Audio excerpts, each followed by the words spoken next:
నీయడియాన్ తిరుమగళు నీయుమే నిరానిత్వాన్ని కీర్తించారు.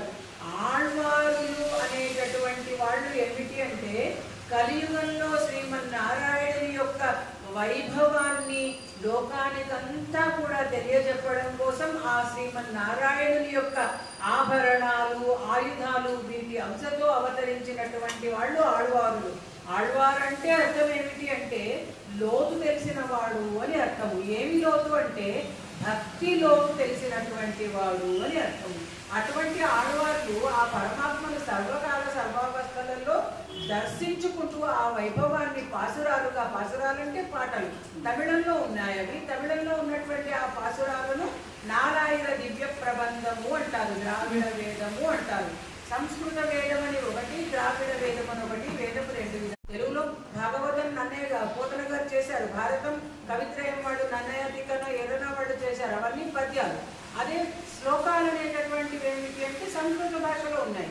సంస్కృత భాషలో ఉన్న వాటిని మనం ఎట్లాగైతే చదివి ఆ భగవద్ అనుభవాన్ని పొందుతూ ఉన్నామో, ఆనందాన్ని పొందుతూ ఉన్నామో, తమిళ భాషలో చెప్పబడినటువంటి ఈ పాసుర అనుసంధానం కూడా మనకు అటువంటి ఆనందాన్నే పొందింపజేస్తుంది అనేటటువంటిది తెలుస్తూ ఉన్నది. ఏమిటట అంటే సర్వాభరణ భూషిత అయినటువంటి లక్ష్మీదేవి నీవు అంటే భగవానుడితో అంటున్నారు ఆడవారు. భగవానుడు లక్ష్మీదేవి కూడా కలిసి ఉండే ద్వంద్వం ఏదైతే ఉన్నదో పరమాత్మ, ఆ మిథునం ఏదైతే ఉన్నదో, ఆ కూడిక ఏదైతే ఉన్నదో స్వామి, అదే సేవింపదగినది అని నమ్మాడువార్ల శ్రీ సూక్తిగా మనకు తెలుస్తూ ఉన్నది. ఒక్క శ్రీరాముణ్ణి కోరి సేవించి శూర్పణఖకు ఎటువంటి గతి పట్టింది అనేటటువంటిది మనకు తెలుస్తూ ఉన్నది. ముందు లక్ష్మణుడి దగ్గరికి వెళ్ళలేదు, రాముడి దగ్గరికే వెళ్ళింది శూర్పణఖ. ఇదిగో నాకు ఇక్కడ నా భార్య ఉంది, అక్కడ మా తమ్ముడు ఉన్నాడు, ఆయనకైతే భార్య లేదు పక్కన, అక్కడికి వెళ్ళు అంటే లక్ష్మణుడి ద్వారా ఆమెకు తగిన శాస్త్రి చేయించడం అనేటటువంటిది అక్కడ మనకు వాల్మీకి మహర్షి తెలియజేస్తున్నారు. అలా అమ్మను కాదని అయ్యను కోరినటువంటి శూర్పణఖకు పట్టినటువంటి దుర్గతి మనకు తెలుస్తూ ఉన్నది. ఒక్క సీతమ్మను మాత్రమే కాంక్షించి రావణుడు చెడిపోయాడు. సీతారాములు ఇద్దరినీ సేవించినటువంటి వాడు విభీషణుడు. అతడు ఎటువంటి వైభవాన్ని పొందాడు అనేటటువంటిది లంకా నగరానికి రాజుగా పట్టాభిషిక్తుడైనటువంటి వాడు గొప్ప రామభక్తుడు విభీషణుడు. ఏమిటి కారణం అంటే రాముని శరణాగతి చేశాడు, సీతారాములను సేవించాడు. అది అక్కడ చెప్పబడుతూ ఉన్నది. కాబట్టి లక్ష్మీ విశిష్టుడైనటువంటి నారాయణుడే సర్వేశ్వరుడు. మన కైంకర్యం, మన సేవ ఏదైతే ఉన్నదో అది ఇద్దరికీ చెందాలి అనేటటువంటిది మనకు పెద్దవాళ్ళు చెప్తారు. ఏ ఒక్కరినో సేవించడము అనేది చెయ్యనే కూడదు అనేటటువంటిది మనకు చెప్తూ ఉన్నది. ఆ అన్యోన్య లక్ష్యం అనేటటువంటి దాన్ని వేదాంత దీక్షలో వారు చెప్పారన్నమాట. పరతత్వ వైభవము అనేటటువంటిది కలిగినటువంటి శ్రీయప్పంతూ ఉన్నాయి. కానీ మీ ఇద్దరి మహిమ మా మనస్సును నర్తింపచేస్తూ ఇది ఇటువంటిది అని పరిచ్ఛేదింపరానిదే, విడదీసి చెప్పరానిదే, ఇది మేము ఇదిలాగా అని విభజించి విడదీసి చెప్పలేని విధంగా అంతటి మహిమ కలిగినటువంటి వాళ్ళమ్మ మీరు అని చెప్పడము మనకు లక్ష్మీనారాయణులిద్దరికీ కూడా ఏకశేషిత్వం కలిగినటువంటి నియతిని వర్ణించే శ్లోకంగా ఈ 6వ శ్లోకం చెప్పబడుతూ ఉన్నది. ఏమిటట అంటే పరమాత్మకు జీవునితో 9 విధాలైనటువంటి సంబంధాలున్నాయి అనేటటువంటిది చెప్తారు. ఆ 9 విధాలైనటువంటి సంబంధాలలో పితృపుత్ర సంబంధం అనేటటువంటిది ఒకటి మొట్టమొదటగా చెప్పబడ్డది. అలాగే ఇక్కడ ఇప్పుడు ప్రస్తుతం చెప్పబడుతున్నది ఏమిటి అంటే శేష సంబంధము అనేటటువంటిది. పరమాత్మ శేషి, మనందరము శేషులము. శేషి అంటే యజమానికి సేవ చేసే కింకరులు ఎవరైతే ఉంటారో వాళ్ళు, ఆ సేవకులు కైంకర్యాలు చేసేటటువంటి వాళ్ళు శేషులుగా చెప్పబడతారు. దానిని మనకి ఇక్కడ చెప్తూ ఉన్నారు. హే జనని అంటూ చెప్పడము మనకి ఇక్కడ తెలుస్తున్నది కదా. ఓ తల్లి అని అర్థం కదా. ఓ అమ్మ, మన చేత ఆశ్రయించబడే ఆ శ్రీయప్పతులు వాళ్ళిద్దరి గురించి చెప్తూ సులభంగా ఆశ్రయణ స్వభావం కలిగినటువంటిది ఎవరు, వెంటనే మనల్ని అనుగ్రహించేది ఎవరు అంటే అమ్మ. ఎక్కడైనా ఇళ్లలో మనకు అనుభవమే, పిల్లలు తండ్రి దగ్గర సాధించుకోలేనటువంటి విషయాన్ని తల్లి దగ్గర సాధించుకుంటూ ఉంటారు. అందుకనే శంకరాచార్యుల వారు అంటారు, లోకంలో ఎక్కడైనా చెడ్డ కుమారుడు ఉంటాడేమో కానీ చెడ్డ కొడుకు ఉండవచ్చు, కానీ కుపుత్ర ఉండొచ్చు, చెడ్డ కొడుకు ఉండవచ్చు, కానీ కుమాత నభవతి, చెడ్డ తల్లి అనేటటువంటిది ఎక్కడ ఉండదు అని చెప్పడం. ఏ కారణం చేతన్నా కొడుకు తల్లితో కొంతకాలం దూరంగా ఉంటే ఏంటో పిల్లవాడు ఇలా ఉన్నాడు, సరే ఎప్పటికన్నా మాట్లాడతాడు, మాట్లాడినప్పుడు వాడితో ప్రేమగా మాట్లాడదామని సంసిద్ధురాలే ఉంటుంది తల్లి. మరి నిన్నటిదాకా మాట్లాడలేదు కదా, ఇప్పుడు వాడు మాట్లాడటానికి రాగానే వాడు పలకరించగానే ఇంత కరిగిపోతున్నాం. ఎందుకంటే మన పిల్లవాడు కదండి, మన కొడుకు కదా, మన పిల్లల్ని మనం కాకపోతే ఇంకెవరు ఆదరిస్తారు అంటూ ఆ తండ్రి చేత కూడా క్షమింపచేసేటటువంటి గొప్పతనం కలిగినటువంటి తల్లిని జనని అనేటటువంటి సంబోధనతో పిలుస్తూ ఉన్నారు వేదాంత దేశకుల వారు. ఉద్దేశ్యత్వము అనేటటువంటిది చెప్తున్నారు కదా. ఏమిటంటే ఏ దేవతను కూర్చి, ఇంతకుముందు మనం చెప్పుకున్నాము, ఏ దేవతను ఉద్దేశించి హవిస్సులు సమర్పిస్తామో, యజ్ఞంలో ఆ హవిస్సులు అనేవి సమర్పిస్తూ ఉంటారు. ఆ నెయ్యిని ఇలా వేస్తూ స్వాహ అంటూ ఉంటారు, అది హవిస్సు. ఏ దేవతను ఉద్దేశించి హవిస్సును సమర్పిస్తూ ఉంటామో ఆ హవిస్సుకు ఆ దేవత ఉద్దేశము అని చెప్పబడుతుంది. ఆ దేవతోద్దేశమైనటువంటి ద్రవ్య త్యాగం ఏదైతే ఉందో అది యాగము అని అనబడుతూ ఉంది.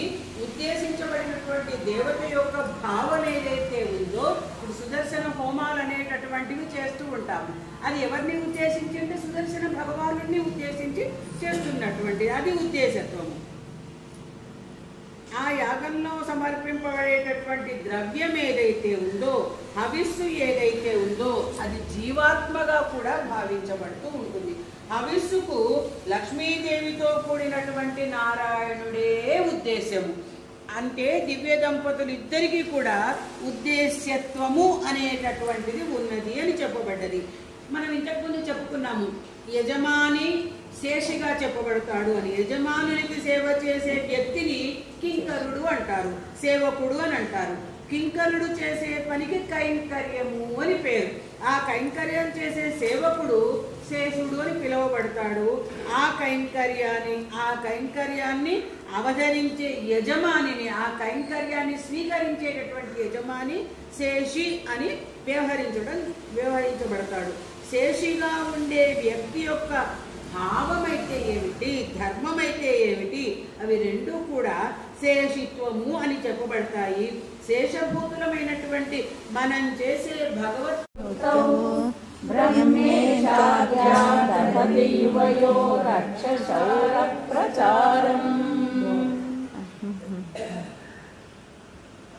విశ్వం విష్ణురు వశత్కార అంటే విష్ణు సహస్రనామంలో ప్రారంభ పదమే మనకు, ప్రారంభ నామమే విశ్వం అనేటటువంటి నామంతో భీష్మ పితామహుల వారు దర్శింపచేశారు కదా. అటువంటి ఆ పరమాత్మ విశ్వాధిపతి అయినటువంటి వాడు, సమస్త విశ్వము తానే అయినటువంటి వాడు. అటువంటి ఆ విష్ణుమూర్తికి పత్ని అయినటువంటి ఓ అమ్మ లక్ష్మీదేవి, శృతులు నిత్యసూరుల గుంపుతో పాటు అన్ని దిక్కుల నుండి చూస్తుంటే అనేక ప్రదేశాలు, గదులు నిర్మించబడి త్రిగుణాత్మకమైనటువంటి ప్రకృతి అనే ఒక ఆట పలకను, చెస్ బోర్డ్ అంటాం కదా మనము, ఆ చదరంగము పలక, ఆ ఆట పలకను దివ్య దంపతులైన ఈ ఇద్దరి నడుమ ఉంచుకొని వేడుకగా జూదమాడుతున్నారు అని అనడం తెలుస్తూ ఉన్నదన్నమాట.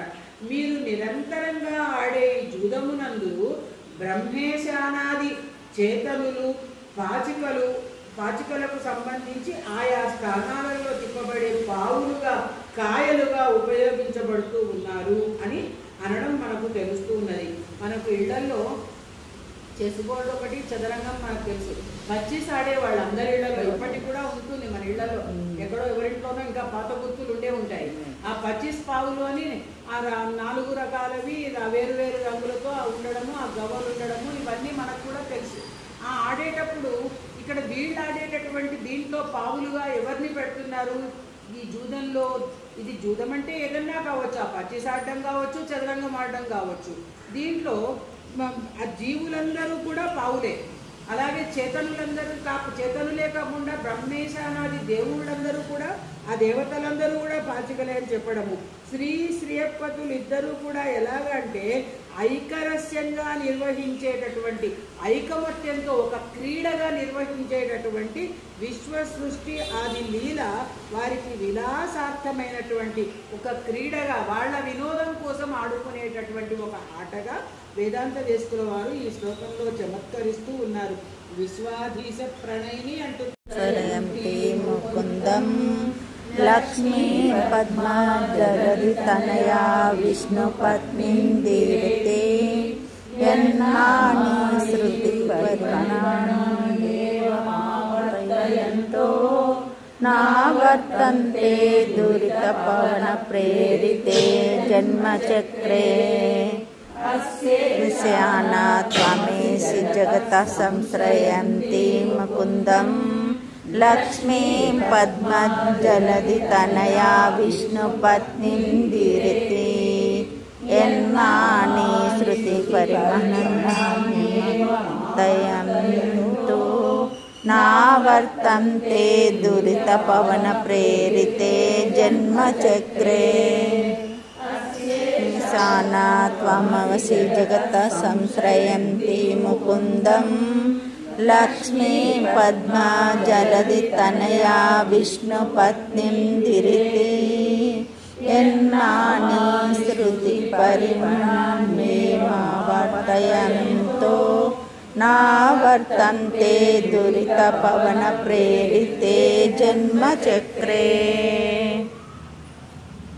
పరమాత్మను అఖిలాండ కోటి బ్రహ్మాండ నాయకుడు అని కీర్తించడం అనేటటువంటిది మనం వింటూ ఉంటాం కదా.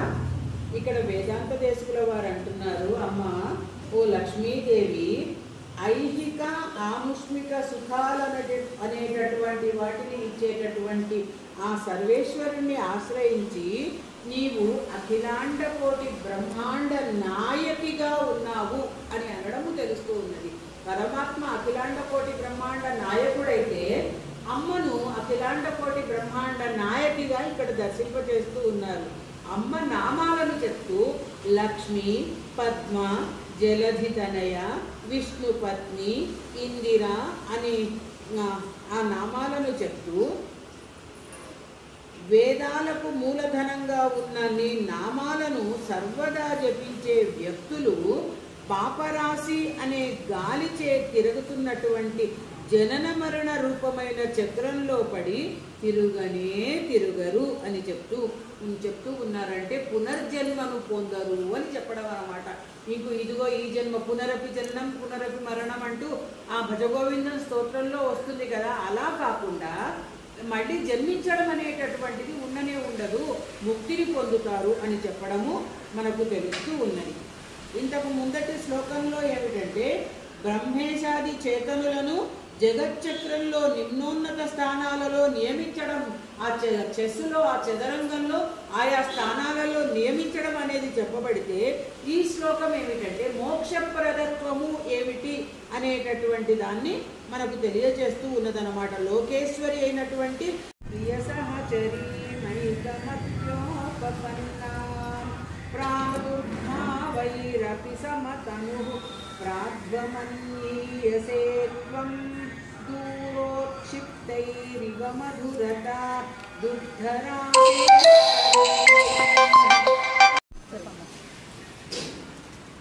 అయిపోయింది. 12 గంటలకు సినిమా చేస్తున్నావు నాకు అర్థం కాలేదు. ఎన్ని గంటలకు అదే అంటున్నాను. ఒకవేళ వెళ్ళినప్పుడు వస్తుంది రేపు కదా. సారీ మేము వెళ్ళేది రేపు కదా. ఎంత వస్తాను కూర్చోండి అందరూ ఒక నిమిషాలు. ఇక్కడి నుంచి ఎక్కడ సింధో రామానుజస్య చరణం శరణం ప్రపద్యే మాతా పితా యువతయస్తనయా విభూతిః సర్వం యదేవ నియమేన మదన్వయానాం ఆద్యస్య న కులపతేర్వకులాభిరామం श्रीमदङ्घ्रियुगलं प्रणमामि मूर्ध्ना भूतं सरश्च महदाह्वयपट्टनाथ श्रीभक्तिसारकुलशेखर योगिवाहान् भक्तामृतेन परकालयतीन्द्रमिश्रान् श्रीमत्पराङ्कुशमुनिं प्रणतोऽस्मि नित्यम्।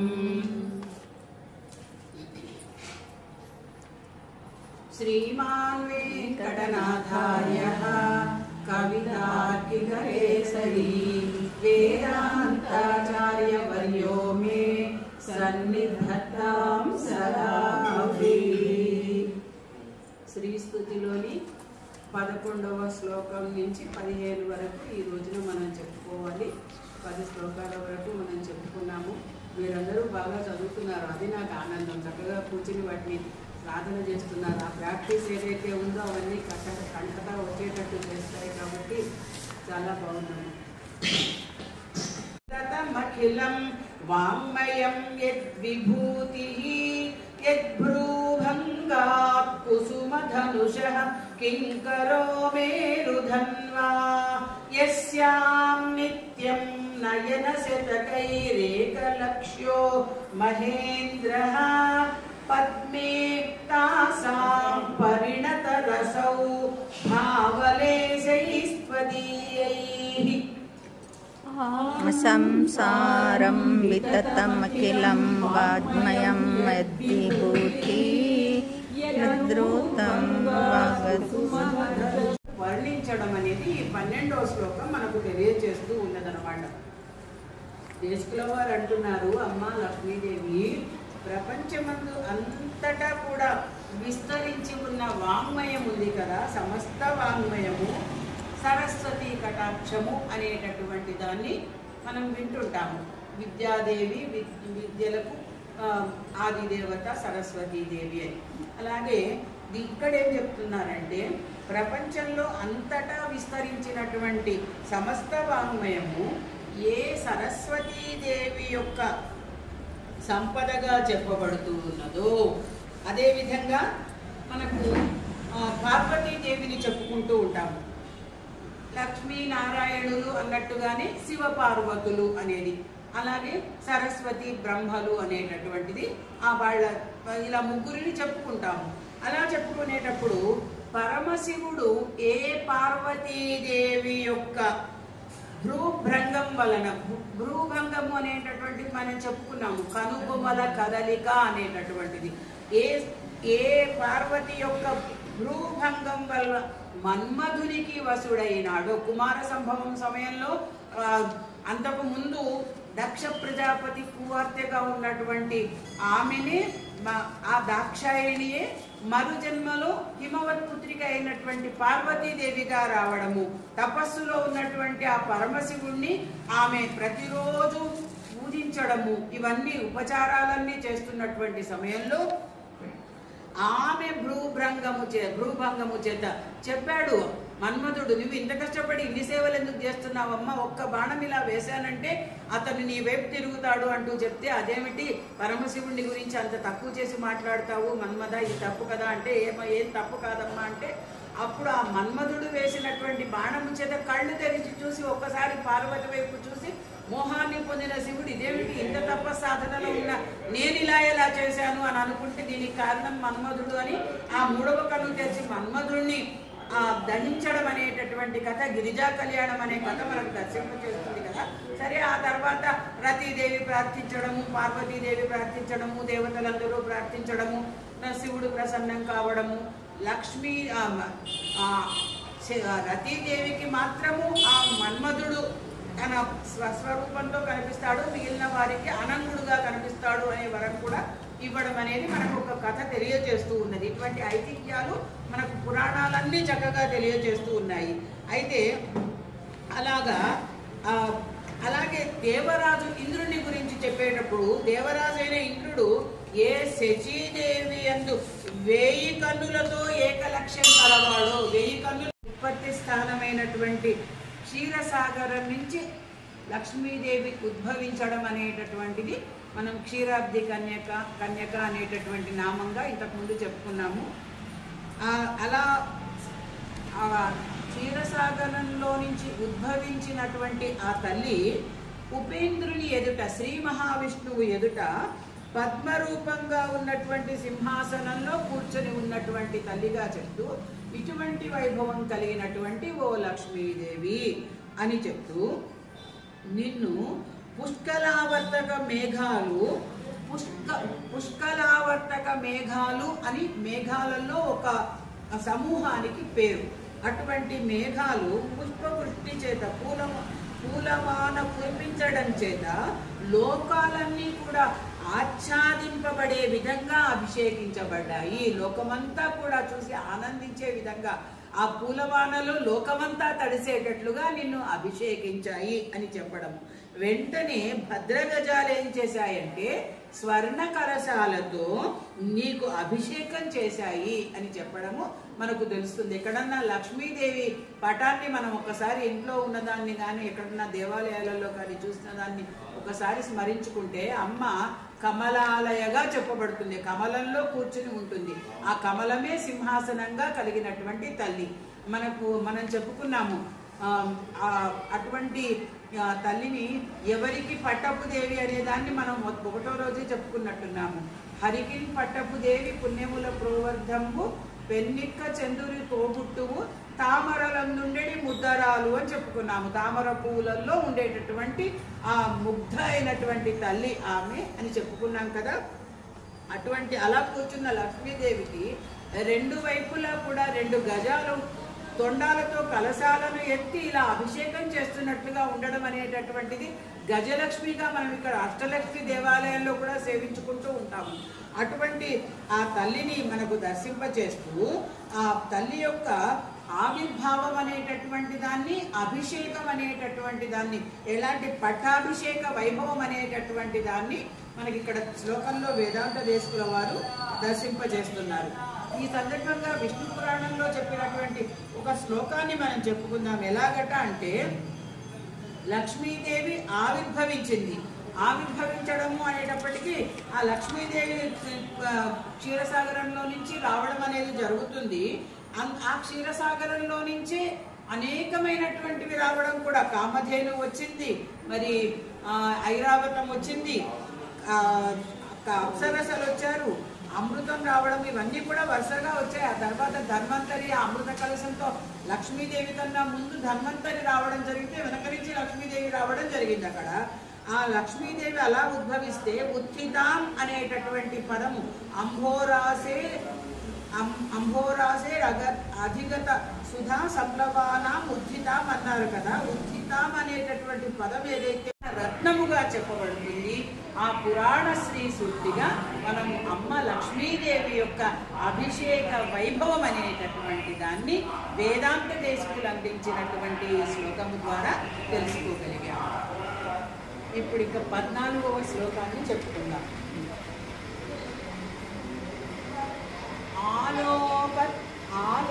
ఆలోక్యత్వామృత సహజే విష్ణువర్చస్థలం వా శాపాక్రాంతాః శరణమగమన్ సావరోధాః సురేంద్రాః లబ్ధ్వా భూయస్త్రిభువనమిదం లక్షితం త్వత్కటాక్షైః సర్వాకారస్థిరసముదయాం సంపదం నిర్విశంతి. సురేంద్రుడు లక్ష్మీదేవి కటాక్షం చేత సుశ్రీకుడైనటువంటి అంటే మళ్ళీ సంపదలను పొందినటువంటి వర్ణన ఈ శ్లోకంలో ఉన్నదనమాట. ఎలాగంటే అమ్మ లక్ష్మీదేవి అమృతము జనించిన వెంటనే ఆవిర్భవించినటువంటి అమృతముతో పుట్టువట అంటూ మనకు అన్నమాచార్యుల వారు ఆ సంకీర్తనలో చెప్పారు కదా. అలా అమృతంతో పాటే దాని వెంటనే ఆవిర్భవించినటువంటి తల్లి ఓ లక్ష్మీదేవి అని అనడం తెలుస్తూ ఉన్నది. విష్ణు వక్షస్థలమందు నివసించి ఉన్న నిన్ను చూసి శాపగ్రస్తుడైనటువంటి ఇంద్రాది దేవ ప్రముఖులు, ఇంద్రుడు మొదలైనటువంటి వారు, ప్రధానంగా ఆ శాపము ఇంద్రునికి అన్నమాట, వాళ్ళందరూ కూడా తమ భార్యలతో కూడిన వారే శరణు జొచ్చినారు. నీ అపాంగ వీక్షణల చేత అపరిమితమైనటువంటి నీ కరుణా కటాక్షాల చేత అనుగ్రహించబడినటువంటి ఈ త్రైలోక్య సామ్రాజ్యాన్ని కూడా మళ్ళీ పొంది సర్వ ప్రకారాలచే పూర్ణమైన స్థిరమైనటువంటి అభ్యుదయం కల ఐశ్వర్యమును అనుభవిస్తున్నారు. దేవతాగణమంతా మళ్ళీ ఐశ్వర్యాన్ని అనుభవించడానికి కారణం ఏమిటంటే తల్లి నీ కడగంటి చూపులే అంటున్నారు. ఇంద్రుడికి ఎప్పుడైతే శాపం వచ్చిందో, ఇంద్రుడికే సింహాసనం లేనప్పుడు సింహాసనం లేనప్పుడు దేవతలకు ఏముంటుంది అక్కడ? ఇతర దేవతలందరూ కూడా చెట్టు కొబ్బరు పుట్ట కొబ్బరుగా వెళ్ళిపోవడం అనేది జరిగింది. మళ్ళీ వాళ్ళందరూ కూడా ఎప్పుడు ఐశ్వర్యాన్ని పొందారు అంటే ఇంద్రుడు తన శాపాన్ని పోగొట్టుకోగానే, ఇంద్రుడికి ఐశ్వర్యం రాగానే దేవతలందరికీ ఐశ్వర్యం వచ్చింది. వాళ్ళందరూ మళ్ళీ స్వర్గ సుఖాలను ఐశ్వర్యాలను అనుభవించడం చేశారు. ఆ శాపగ్రస్తులైనటువంటి వాళ్ళందరికీ కూడా నీ కడగంటి చూపు అనేటటువంటి శాపాలను పోగొడుతుంది అని ఈ ఐతిహ్యాన్ని చెప్పడం అనేటటువంటి దాన్ని చెప్తూ అమృత సహజే అంటూ అమ్మ లక్ష్మీదేవిని చెప్పడము, సంబోధించడం అనేది చేస్తూ ఉన్నారు. అమృతంతో పుట్టిన పదార్థాల కన్నా విలక్షణమైనటువంటి మహత్వం కలిగినటువంటిది లక్ష్మీదేవి అని ప్రశంసించే పదంగా అమృత సహజే అని చెప్పడం అన్నమాట. అమృతం ఏమిటంటే దేవతలను మరణ భయం నుంచి కాపాడేటటువంటిది.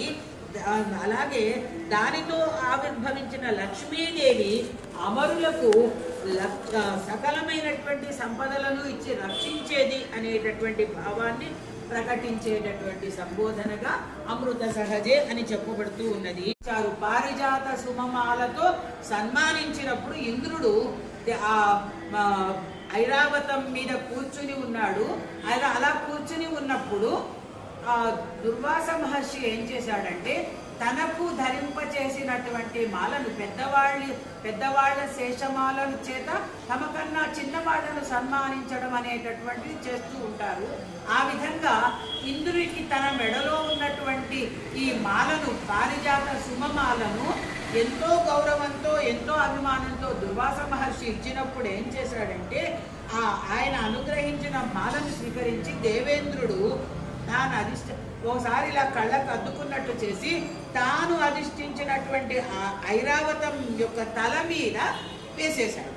అలా వేయగానే అది ఏమైంది? ఆ కిందికి జారి పడిపోయింది.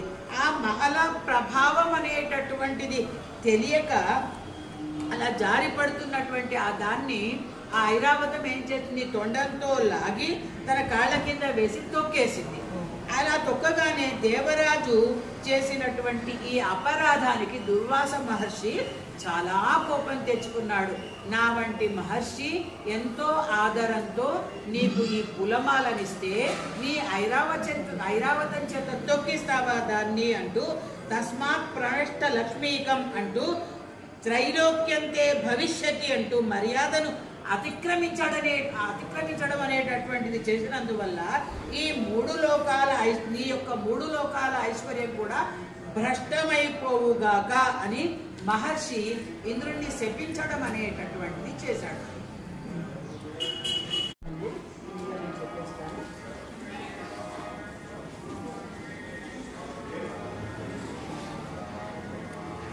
ఆర్తత్రాణ ప్రతిభిరమృతా సాధనీలాంబువాహైః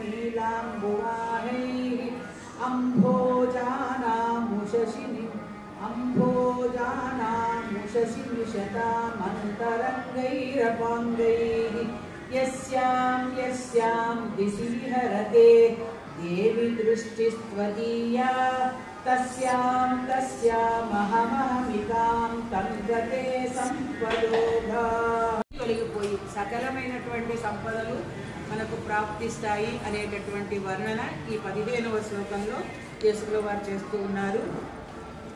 కేసుకుల వారు అంటున్నారు, ఓ లక్ష్మీదేవి, ఆర్తులను రక్షించడమే దీక్షగా కలిగి ఉన్నటువంటి దానివమ్మ.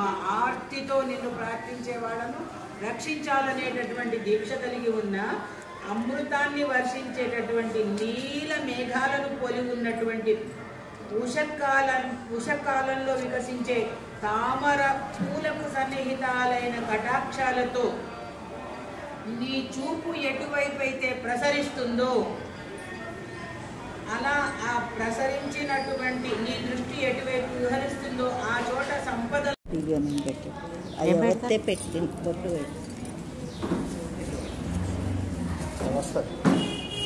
మనసుకోటి ఇచ్చేయారు, బొట్టు పెట్టి అయిపోయింది. బొట్టు పెట్టి మనసుకోటి ఇచ్చేయండి, దేవుడి దగ్గర పెట్టిస్తే ఇక అంతే. వీళ్ళు అమ్మవార్లే అందరూ.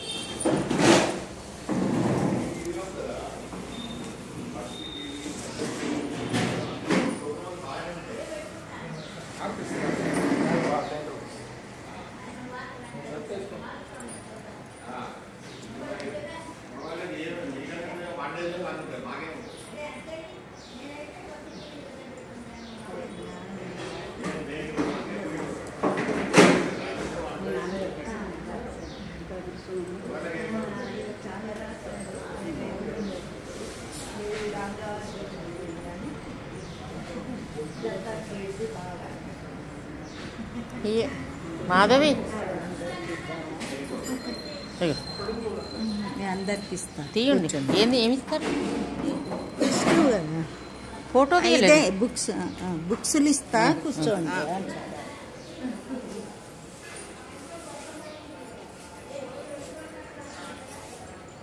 ఒక ప్లేట్ తీసుకుంటే మాధవి.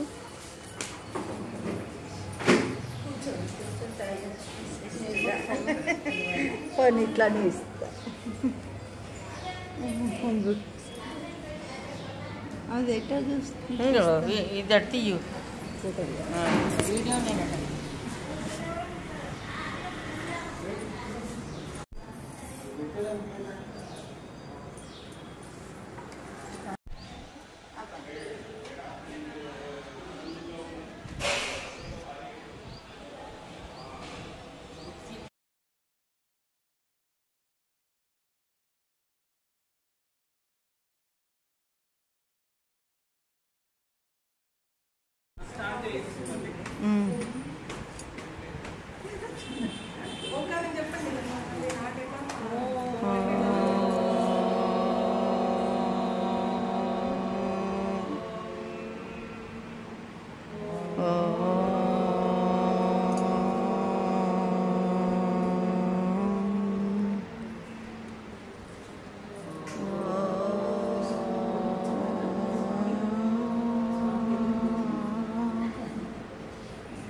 శుక్లాంబరధరం విష్ణుం శశివర్ణం చతుర్భుజం ప్రసన్నవదనం ధ్యాయే సర్వవిఘ్నోపశాంతయే అగజానన పద్మార్కం గజానన మహర్నిశం అనేకదంతం భక్తానామేకదంతం ఉపాస్మహే.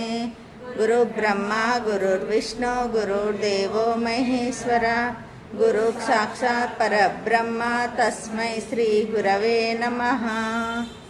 సతీ నమస్తుభ్యం వరదే కామరూపిణి విద్యారంభం కరిష్యామి సిద్ధిర్భవతు మే సదా. పద్మపత్రి విశాలాక్షి పద్మకేసరి వర్ణిని నిత్యం పద్మాలయా దేవి సహమాం పాతు సరస్వతి.